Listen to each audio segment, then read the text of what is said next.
God had gathered people from many different places together, and then He sent the Holy Spirit.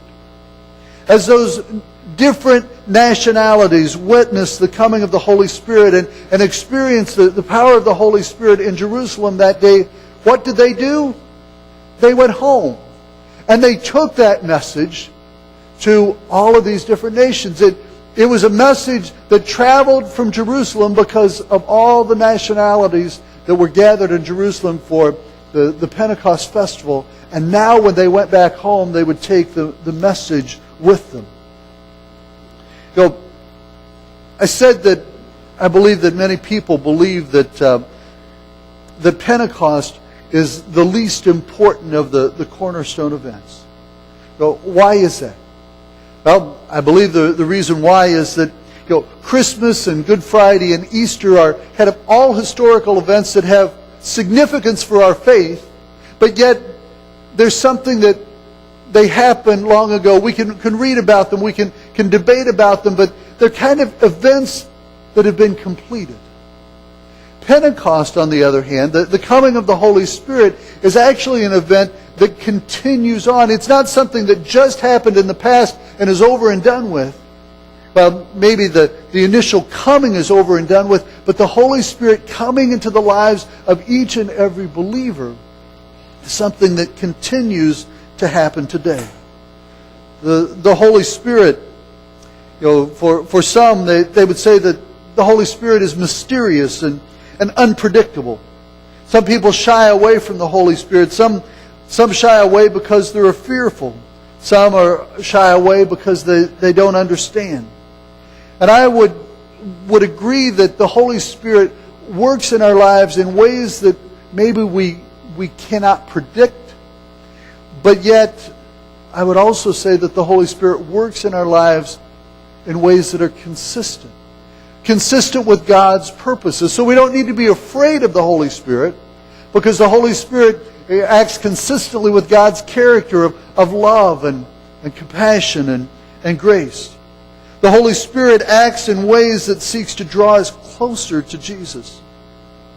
The Holy Spirit is not something to shy away from or be fearful of, but the Holy Spirit is God's gift to every believer. The Holy Spirit is intended to guide and strengthen us as we seek to walk our daily lives. At the beginning of Acts chapter 2, the writer of Acts says, when the day of Pentecost came, they were all together in one place. Now you remember Luke was one who was trying to relay the facts of what happened in Jesus' life, and then also through Acts of what happened in the life of the New Testament church. And so Luke is very specific as he began. He said, when the day of Pentecost came. He was identifying a date that all faithful Jews would have known about. Just as, if you refer to my birthday on May 31st, you're referring to a specific date that at least those in my family can relate to. In this case, when Luke said that on the day of Pentecost, faithful Jews knew the day that he was talking about it. Pentecost always happened 50 days after the Passover feast. The Holy Spirit came when the believers were all together in one place. In Acts chapter 1, Luke tells us about the ascension of Jesus, how he had gone into heaven and how the disciples were instructed to return to Jerusalem. Acts chapter 1 tells us that they kind of hung out. They stayed in the upper room. It was probably the same upper room where Jesus had the Last Supper with his disciples. The disciples did not live around Jerusalem. They were all coming into town as visitors. The owner of the upper room, the one that let them to have the Last Supper or to celebrate the Passover feast in the upper room, was probably a believer, was probably one who followed Jesus. And so as these disciples were trying to figure out what was going on after Jesus had been crucified and the appearances of the resurrected Jesus, they were probably hanging out in that same place. And you remember who it is that is there among them.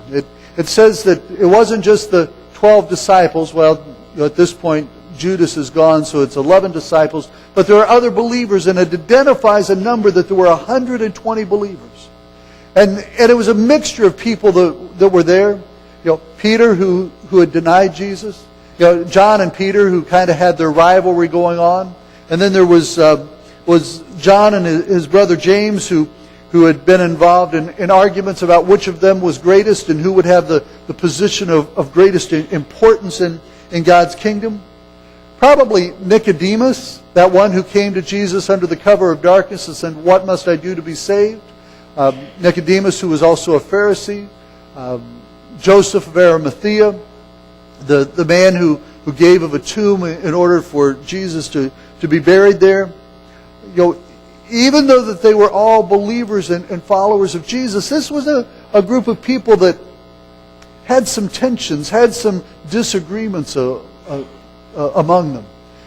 They were probably looking at Nicodemus and Joseph of Arimathea, who was a part of the Sanhedrin, who had handed Jesus over to the Roman authorities, and said, "How could you let them do this?" Probably pointing a finger of blame at them. There was undoubtedly some tension among the disciples and the believers as they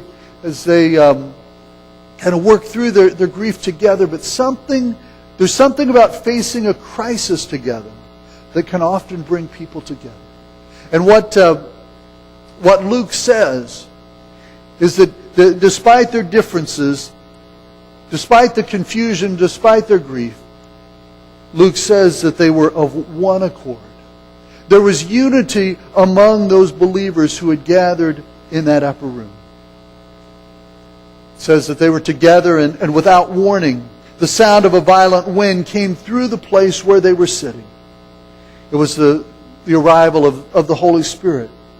Now, it says, visually they saw like tongues of fire falling down from heaven.